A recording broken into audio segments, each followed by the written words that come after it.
সুস্বাগতম বন্ধুরা ঠাকুমার বুদ্ধি ধাঁধা চ্যানেলে। চলো আমরা আমাদের ধাঁধার খেলাটা শুরু করে দিই। প্রতিদিনের মতো একটা ধাঁধা দেখার সঙ্গে সঙ্গে তোমরা সময় পাবে 10 সেকেন্ড তার ধাঁধাটা সমাধান করার জন্য। চলো আর কথা নয়, প্রথমটা শুরু করা যাক।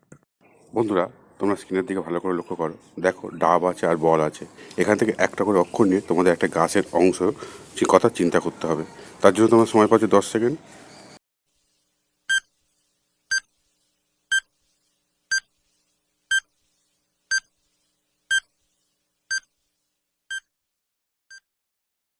কী হলো বন্ধুরা, গাছের কোন অংশের কথা বলা হবে তোমরা কি চিন্তা করতে পেরেছো? যদি পেরে থাকো তাহলে ফটাফট কমেন্ট করে আর ভিডিওটা লাইক করে আমাদের পাশে থাকো।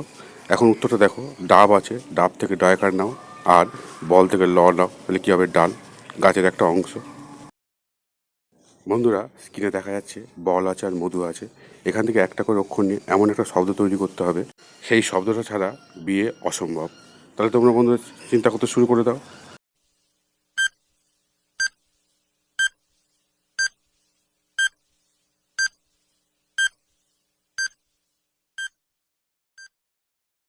বন্ধুরা, তোমরা কি গেস করতে পেরেছো শব্দটা কী হবে?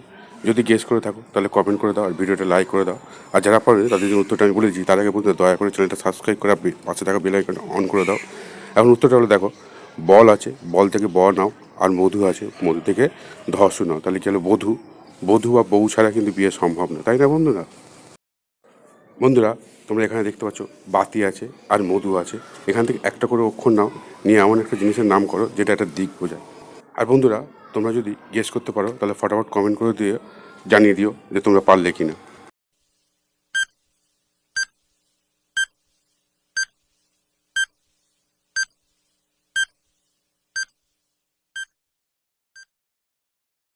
কী হলো বন্ধুরা, তোমরা কি কোন দিক হবে বুঝতে পারলে? যদি বুঝে থাকো তাহলে তো কমেন্ট করে দিচ্ছ, আর সঙ্গে সঙ্গে ভিডিওটা লাইক করে দাও।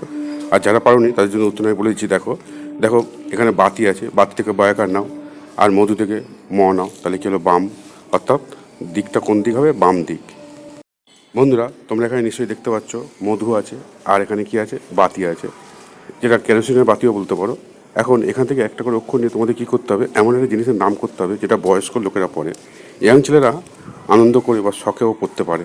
তাহলে তোমরা শুরু করে দাও তোমাদের কাজগুলো। যদি গেস করে থাকো তাহলে কমেন্ট তো করেই দিচ্ছ, আর যারা প্রথম এই চ্যানেলটা দেখছো তারা দয়া করে সাবস্ক্রাইবটা করে দাও।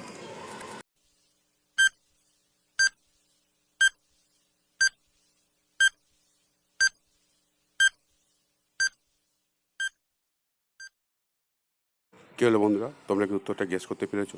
তাহলে গেস করে থাকলে কমেন্ট করে দিও আর ভিডিওটা লাইক করে দাও। আর উত্তরটা যারা পারোনি তারা যদি উত্তরটা আমি বলে দিচ্ছি। দেখো, এখানে মধু আছে, মধু থেকে ধয়স্যু নাও, আর বাতি থেকে তয়সি নাও, তাহলে কী হবে? ধুতি। ধুতি বয়স্ক লোকেরাও পরে, আবার ইয়াং ছেলেরা কোনো অনুষ্ঠানে শখ করে পরে। বন্ধুরা, তোমরা স্ক্রিনে ভালো করে লক্ষ্য করে দেখতে পাবে, প্রথম আছে নরেন্দ্র মোদী, ইনি হলেন মাননীয় ভারতের প্রধানমন্ত্রী। আর তারপরে আছে মধু, তারপর আছে বাতি।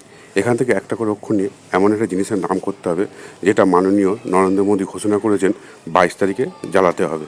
তাহলে তোমরা ভাবতে শুরু করে দাও। তোমরা এর জন্য সময় পাচ্ছ 10 সেকেন্ড।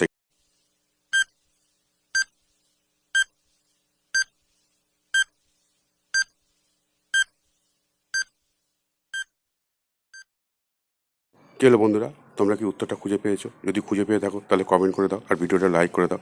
আর যারা পারোনি তাদের জন্য উত্তর আমি বলে দিচ্ছি। দেখো, নরেন্দ্র মোদী থেকে মহাকর নাও, আর মধু থেকে ম নাও, আর বাতি তো আছেই, তাহলে কী হলো? মোমবাতি। মোমবাতি জ্বালাতে হবে তাই 22 তারিখে, কারণ ওই দিন রাম মন্দিরের উদ্বোধন হচ্ছে। থ্যাংক ইউ বন্ধুরা। তোমরা যদি ভালো লাগে ভিডিওটা তাহলে দয়া করে চ্যানেলটা সাবস্ক্রাইব করে আর পাশে থাকা বেল আইকনটা অন করে দিয়ে আমাদের পাশে থাকো।